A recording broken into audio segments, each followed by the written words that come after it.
Hi, guys. Welcome back to our CELPIP Live series. Are you curious to find out what it takes to get a CLB 9? Or are you interested in talking to a test taker who achieved a level 9 on their CELPIP test? Lucky for you, that is exactly what we'll be talking about today.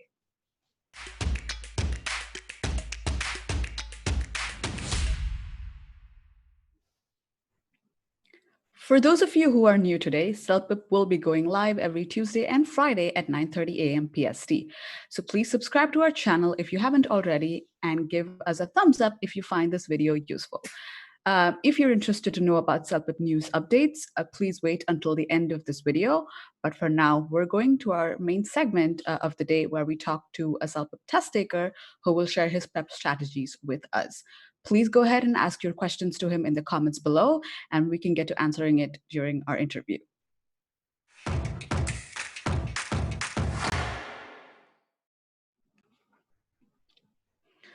So we understand that many of you are working very hard to achieve a level 9.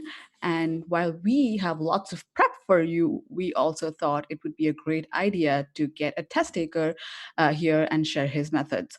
So today we have Vitor joining us from Vancouver. Some of you might remember him from this video.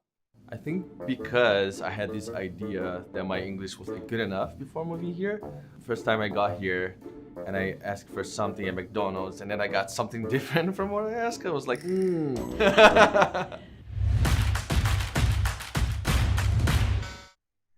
If you're interested in watching the full video, you can check that out on our YouTube channel. But let's welcome him to the show.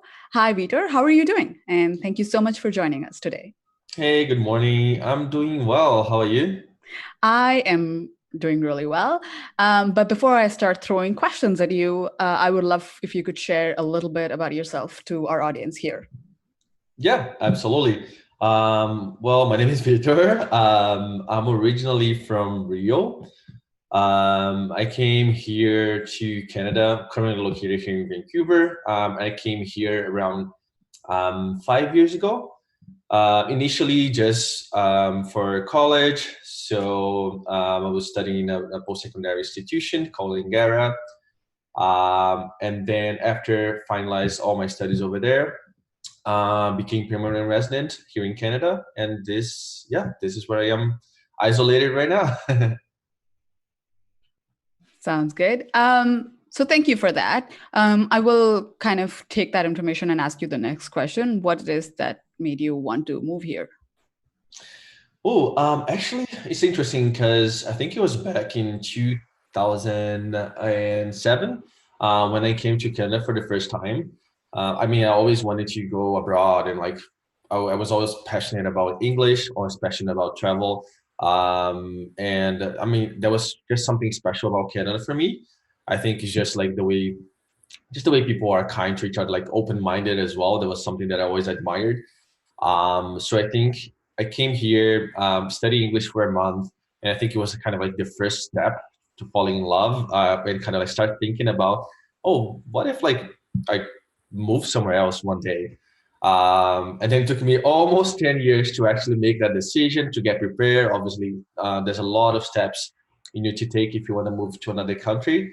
So it was finally in 2014 that I actually decided to come here to Canada. Yeah. Yeah, that is true. There is a lot of steps involved in deciding to move to another country.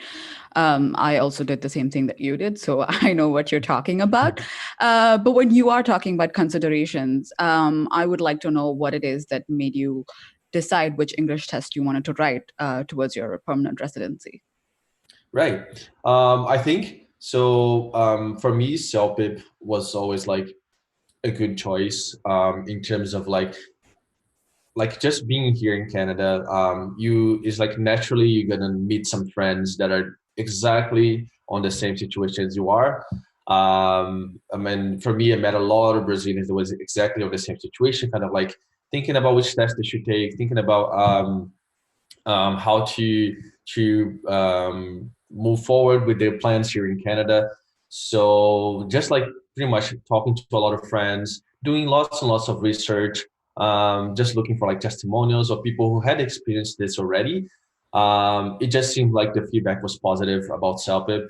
It felt like it was a good just a good kind of like tool to evaluate your English. Um, you're here in Canada. It seems like it's very like localized as well. It feels like it's very natural compared to your day-to-day situation in your life here.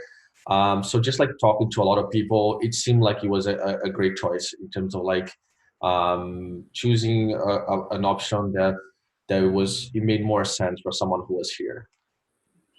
Thank you for choosing us. And I'm Yeah. really glad that we have you here today. So, when you did decide to take the CELPIP test, I'm sure you had your prep, but I'm curious to know how many times you attempted the CELPIP test and were able to get the score you wanted. Yeah, so I took CELPIP twice actually. Took the first time. I felt like, I mean, test exams, they can be very stressful. Like, that it's always doesn't really matter if it's a math test, if it's an English test, if it's a history test. There's always like that tension, right? And there's always like ways you can improve. And I think the first time I took CELPIP was a great lesson for me in terms of like what are the main points I need to focus on. So very, very important understanding what you're good at and what you need to improve at, right? So for me, I think I wasn't even putting that much pressure on myself. I was like, okay, first time I taking this test, and that's something that anyone that asks me, I'm trying to share this experience that I have in terms of like, don't put too much pressure on yourself, right? That's something like if you're not super happy about your score first time, like I wasn't super happy about mine. It's at least it's a great tool to find out, okay, what is it that I need to spend more time on? What is it that just to understand how the test works? So just to have that full test experience. But yeah, I mean, try not to put too much pressure on yourself, I guess. So for me, first time was a great exercise to learn about myself as well. Um, and I just felt like, okay, I can do better than this. So lots more time and dedication, and then I decided to take the test again months later. Yeah. Yeah, that's an important point that you mentioned. Like understanding how the test works is really an important step. Yes, obviously, preparing for your English in general is also really good, but each test has its own different rules and regulations and steps. So, trying to understand the test format is really important. So, thank you for sharing that. That's a good point. Yeah. So, let's get to our main question that I see a lot of people are asking here. Zara has asked us this question. Ramesh has also asked us this question. We're all curious to find out what was your strategy and the steps you took to achieve a CLB 9. If you could let our test takers know, that would be great. Yeah, absolutely. I mean, I wish I could say it was simple. It was just like, just do this and you get an amazing score. Obviously, it's not simple, right? Like any time in your life you want to achieve something big, there will be like a lot of effort required, right? So I mean, for me, and again, I just want to reinforce that this is kind of like my experience. I understand this people from multiple backgrounds, from multiple different English levels as well. So I completely understand each person will have a different experience. So just kind of like trying to talk a little bit about like how it was for me. Yeah, no, it wasn't easy. I was always kind of like interested about languages and English. So I was always had this kind of like initiative to I don't know, like try to watch more things in English. So I wouldn't watch anything that like in my own language. I would try to watch everything in English. Maybe add some English subtitles. So that was even before CELPIP, kind of like just trying to expand this knowledge on the English language. And then when I actually decided to take the test, that's when I was like, okay, now I need to create this better structure just to make sure that I understand. Number one, it's an exam, right? Regardless of which type of exam, you need to understand the exam first, right? So I spend a lot of time understand how CELPIP works. And I think that that's important for like whether you're taking an exam for college, whether you're taking an exam for an English test. Very, very important to understand how the exam works. So the structure, uh, um, to be prepared for what's going to happen on that day, right? Because the last thing you want on an exam day is a surprise, right? So I think as a first step that I took for myself was like understanding, okay, this is what the exam's like. And that's not easy. That's not just like, oh, I'm just gonna quickly go here, watch one video, that's it. Like I had to talk to a lot of people who took the exam, ask them, okay, so what was like your biggest struggle? Like what did you find was easy? What surprised you?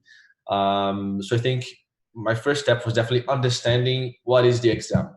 It's not only about English, obviously that's the main component, but also understand how the exam works, understand the steps. Even like I got to a point when even like I knew the order the questions were gonna come. I knew kind of like how many what each section was, how much time I should take on each section. So yeah, it sounds like a little like paranoid, but I feel like it's great when you feel prepared, like because that takes a little bit of the pressure out. So yeah, definitely first step, understand what it is, understand what are all the components, what is the type of question you're gonna get on each component. So having a better understanding of the test in general. And then, okay, now focusing on the English aspect of it. Um, Obviously, again, I can't say enough. Practice, practice, practice. There's a lot of like different places and resources that you can use to like practice. Take the test once, twice, just to see, find out by yourself what are again your struggles, your strengths, your weaknesses. So definitely practice a lot. Try to find other people, whether it's like on YouTube, whether it's on like real friends. Just try to find some people, talk to them, understand what was the struggle, understand what was the steps during the test. And for myself, first time I took, I did it kind of like guiding myself in the studies. Second time when I wanted to, okay, take it to the next level, I want to improve my score, I want to reach a CLB 9. I took also a preparation course. So that was something that helped me a lot as well, kind of like get really, really almost like an expert on how the test works. So I did take a CELPIP preparation test course. So yeah, that was super, super helpful as well. Sorry, I was on mute, guys. Okay. So we will get into prep a little bit. But before that, I wanted to ask you, like you said that the first test you figured out your weaknesses, your strengths, and how the test works. So in the 4 components of the CELPIP test, which one was the biggest challenge for you?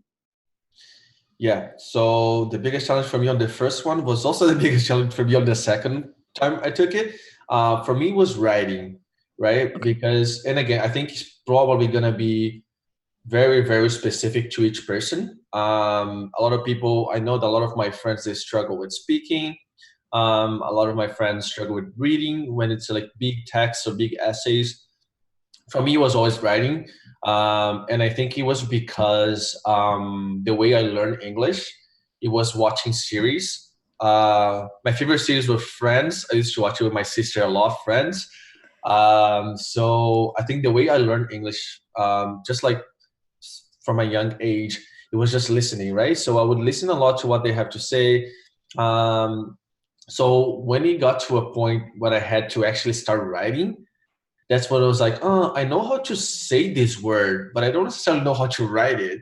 So that's when I realized, like, okay, that's my biggest weakness. And the first exam, the writing pulled my score down. And the second time I took it, it was a huge improvement for the first time, but it was also my lowest score. So yeah, definitely writing was my biggest challenge. So that's good because we do have a question here from Flavia who's asked us how to improve the writing skills. And I do want to mention, guys, before we ask Vitor more questions, is that this is about his experience and what worked for him. So we are really glad that he decided to use his time to share his strategies with us, but it may or may not work for everyone. So do think about what works for you when you're listening to his opinions and his strategies. So yes, to answer Flavia's question, since you did say that writing was a little hard for you, and that you did a lot of practice, what did you take any special steps specifically for writing that helped you kind of improve your score the next time? Yeah, absolutely. So I think for the writing, one thing that's very, very particular to writing is that I feel like there's only so much. Well, again, for me, from my experience, there's only so much you can do to improve your writing by yourself. I think something that helps me a lot was feedback.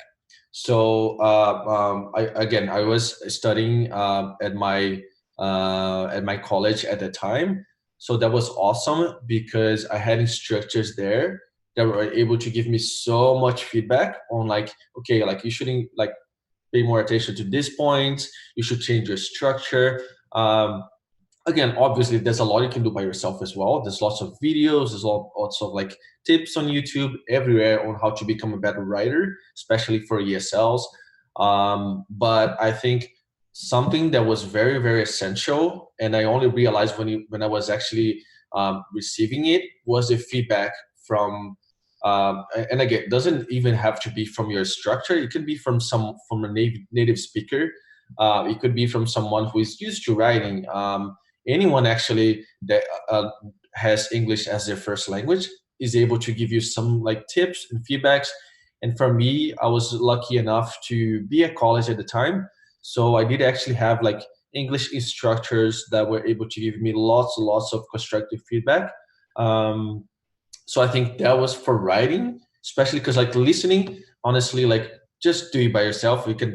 That's what I did. Kind of like just kept listening to exams over and over and over again to get to a point where I was comfortable with my listening skills.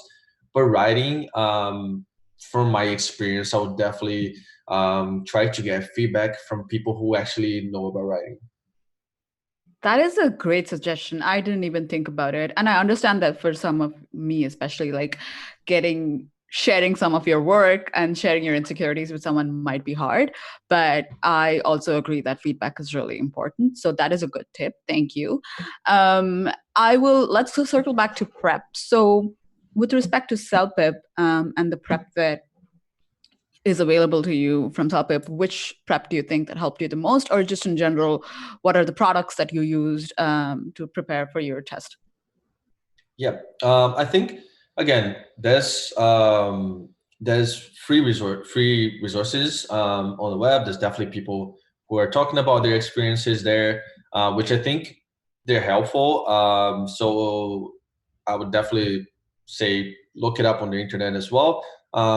But for me, because I think from my experience, like I really wanted to take to the next level. Like it was important for me, for my context, for my the step that I was taking in my life for immigration. So for me, it was important to actually bring it to the next level in terms of score. So for me, I did take online prep tests, those practice tests online that you have, and also the self preparation course that I took. I think that was I think that was just very super helpful for me. Okay, sounds good. So, since we are talking about taking prep classes, I do want to tell you guys that we have prep classes available. However, it is dependent on the class whether they are providing prep at the moment. So, I will encourage you to check our website for that.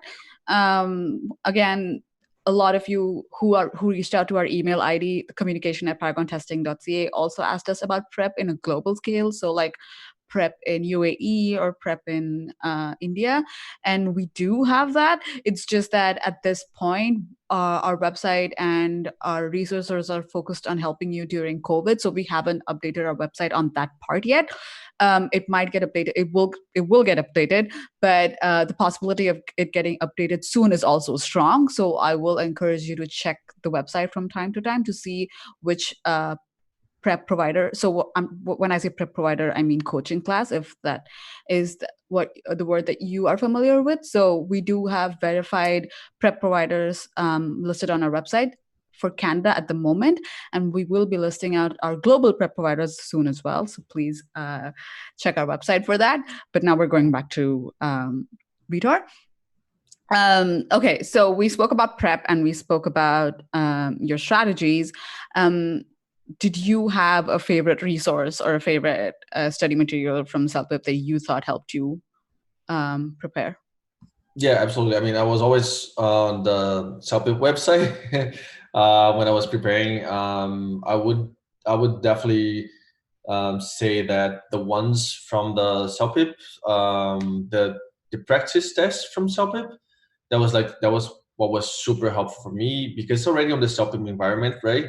So it couldn't get any closer to the actual exam than that. So definitely taking those exams from CELPIP website was those practice ones, helped me understanding what the actual exam would be like. That was super helpful.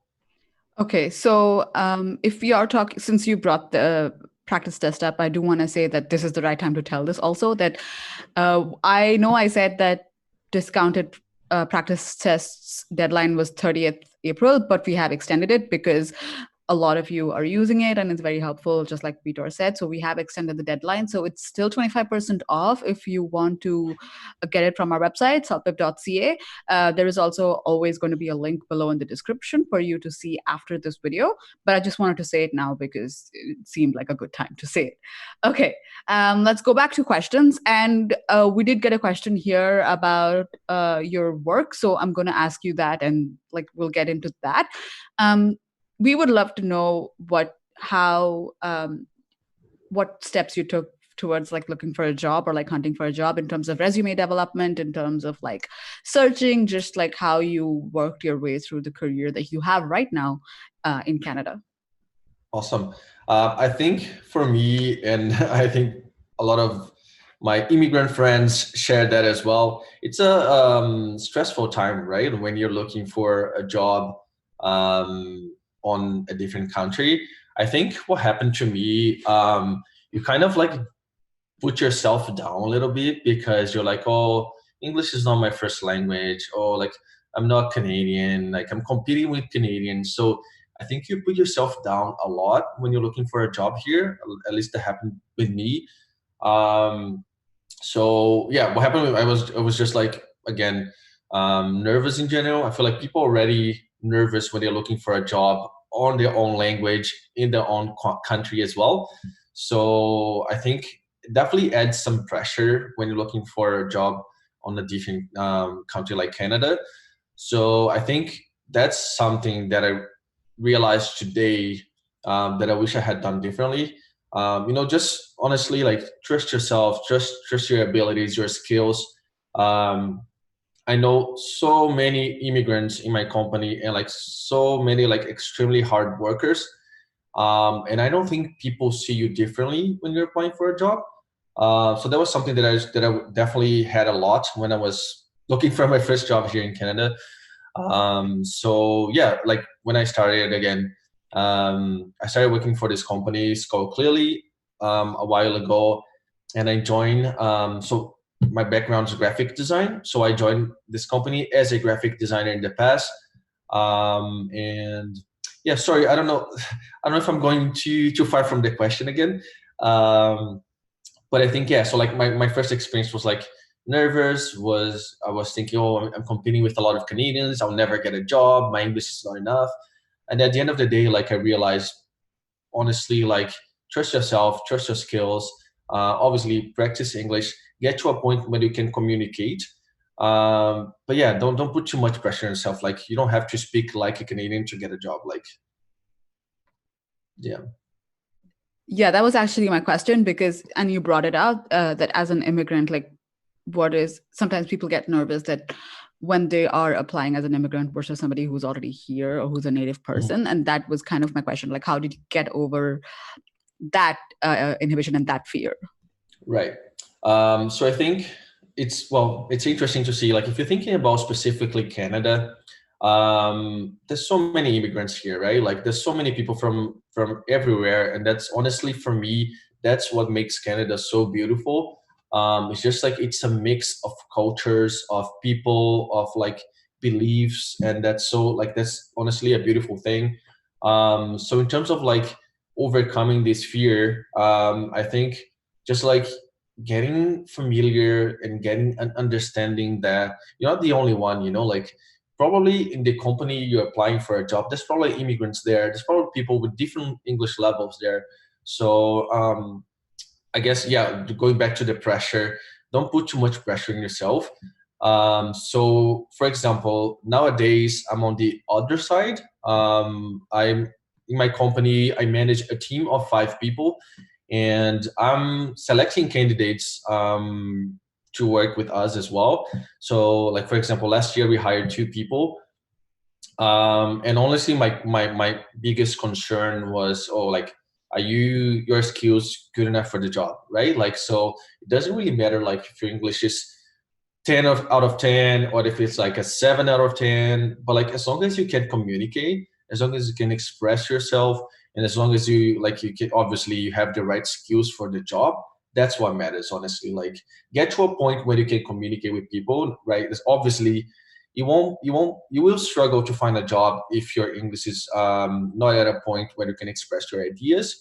But yeah, once you get there, like, everyone has an accent here. So yeah, again, just like, don't put too much pressure on yourself. Focus on your skills and focus on building a resume. Focus on building your portfolio if you are someone who needs to present a portfolio. And those are the things that matter. Sounds good. And again, I know I said this before, but I have to reiterate because I want to make sure that you all understand this is specifically Vitor's experience and Vitor's strategies.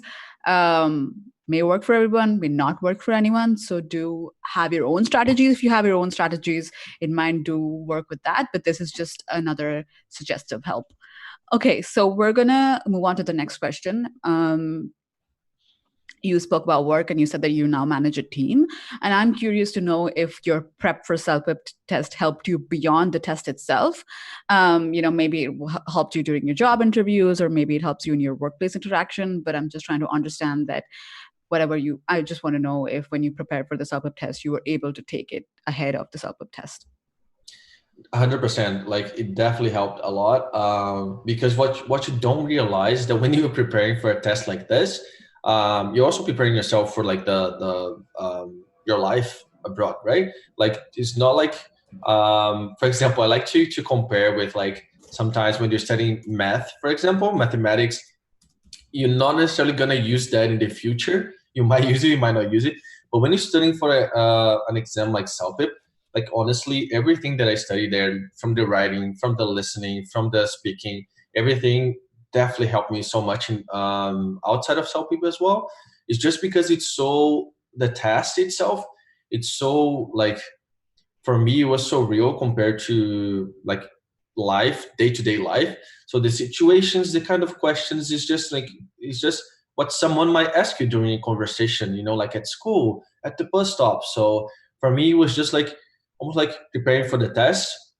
It was preparing for my life as well, kind of like just to improve my skills talking to people, to listening to series on Netflix, or just to writing an email at work. So those things, like, that's the things you're learning for this test, you will be using in the future in your life. Like, that's, again, from my experience, definitely, like, every single thing that I study for there, like, I'm pretty sure that I used again at some point in my life.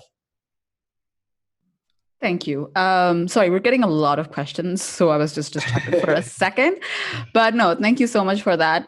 That's a really good tip. And like I do that is why we also recommend that you have. So for those of you who are new, we do have an episode where we're talking about books and TV show suggestions, something that will help Vitor as well. So that will also help you outside of in just generally improving your English. Do check that out when you have a chance.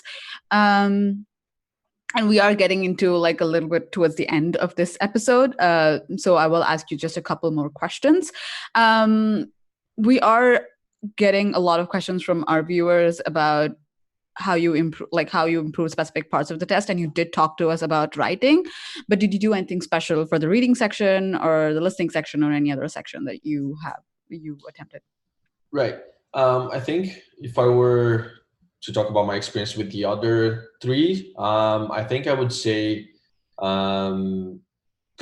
they mostly, for me, focus on practice. So there's different ways you can practice listening.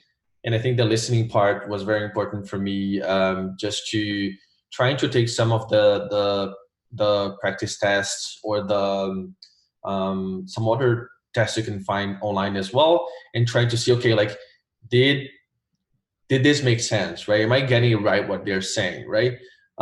Keep in mind that the like people would talk on a regular speed. So sometimes we are used to people talking like very slowly when we are like like training or practicing. But yeah, just keep in mind, like if you're watching a series, if you watch a movie, that's usually kind of like speed that people talk regularly.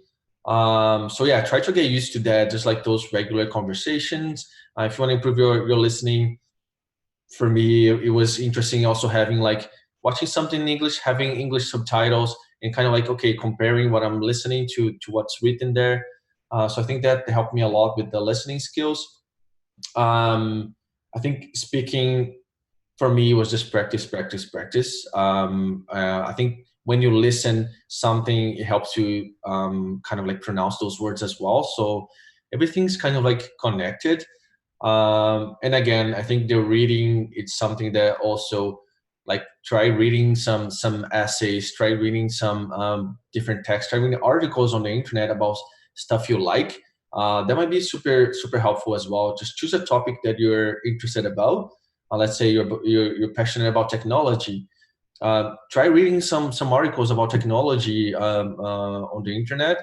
That will kind of like, because you're interested on that, it made me it helped me kind of like absorb that better.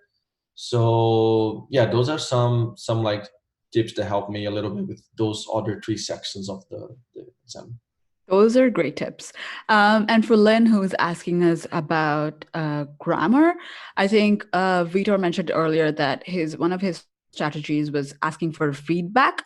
So when you're talking or when you're writing, do go ahead and ask feedback from the person you are talking or writing to, if they're close with you, and ask them how you're doing. So that way you will be able to improve your grammar. Again, these are just suggestions, may or may not work for everybody.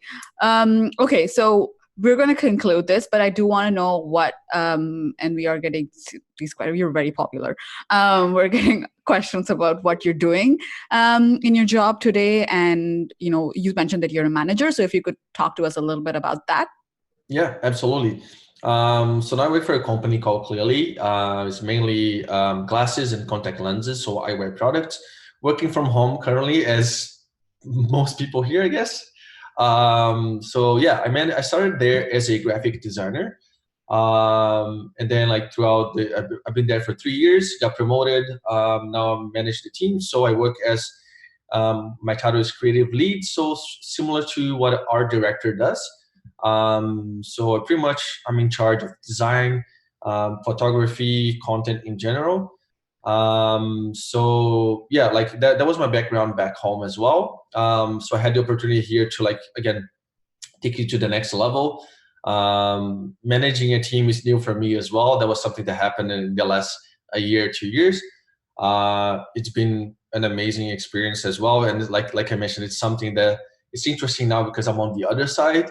I see people applying for jobs and I see resumes and stuff like that. I was like, wow, like I was that person. And that actually kind of like makes me a little more relaxed about those things, understanding how it is on the other side, understanding that people are actually looking for your skills.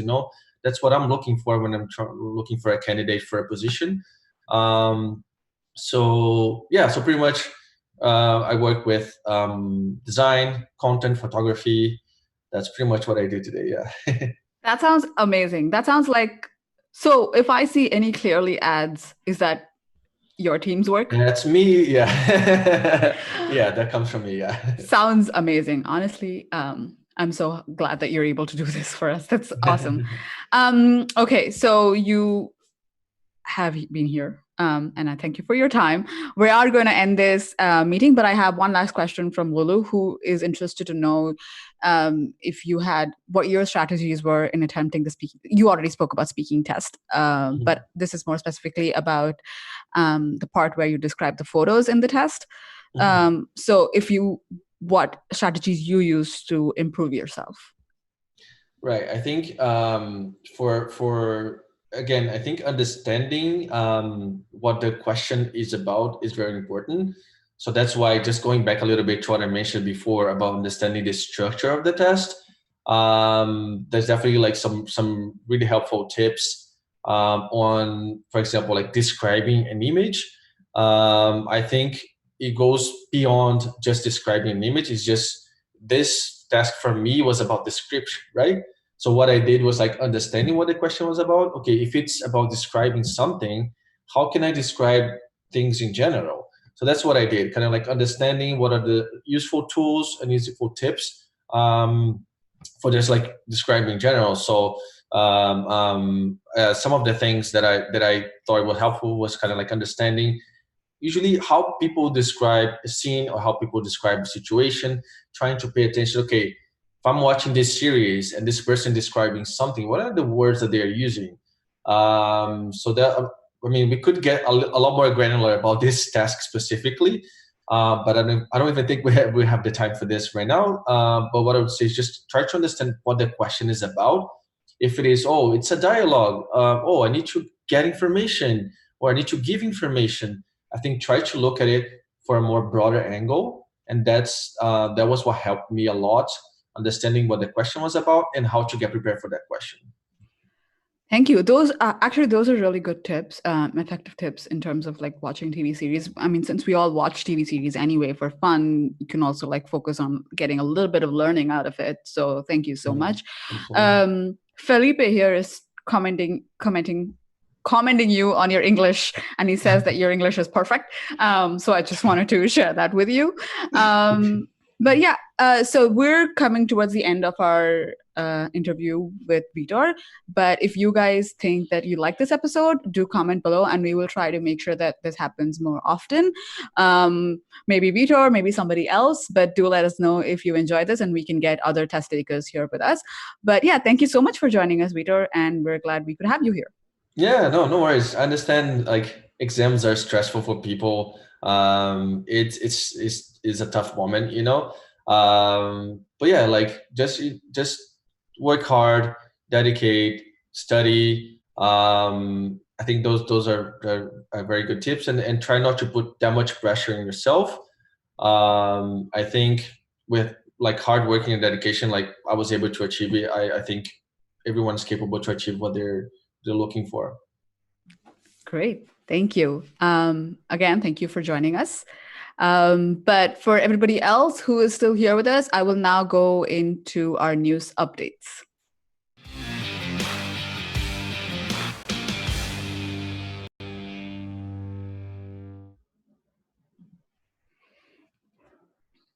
Okay, so we are still testing in Vancouver, like I mentioned, but we're also opening new testing dates and times in Vancouver.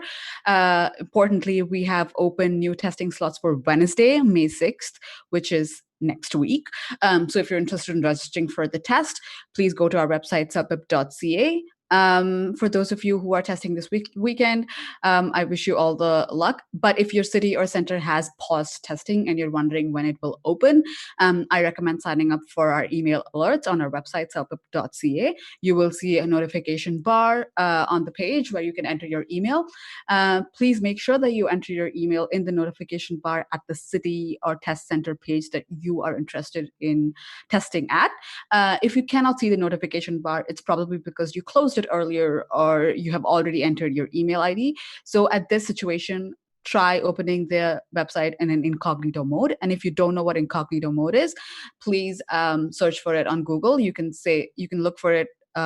Look for incognito mode with the browser. So incognito mode for Chrome, incognito mode for Safari. You will find out how to get to incognito mode. And for those of you who are testing this weekend, I already wish you best of luck, but I do want to mention that we are doing everything we can to make sure that you have a safe testing experience. We are maintaining physical distancing when you register for your test. We have fewer staff, and we're also taking fewer test takers to avoid crowding. We will also be cleaning the lab before and after your test. And lastly, we encourage you to bring your own masks that you can wear during your test. If you want to watch a full video about this, the description will always be linked below. You can check it out whenever you're free. But if you are uncomfortable testing, you can always transfer your test by yourself in your account in CELPIP.ca. If you don't know how to do that, I have explained the steps in previous videos. Please do check it out.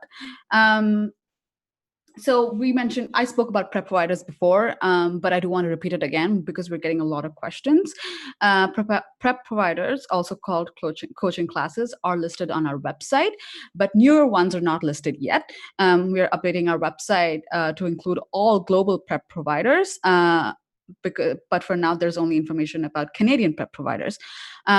We are focusing more on COVID-related updates at this time, so please wait for us to update our website, and then you will be able to see a list of all prep providers, international and national. Lastly, we still have practice tests that are 25% off, and they're linked in the description below. So please do check it out if you're interested. And that's it for my updates. Thank you for being here with us today and asking your questions.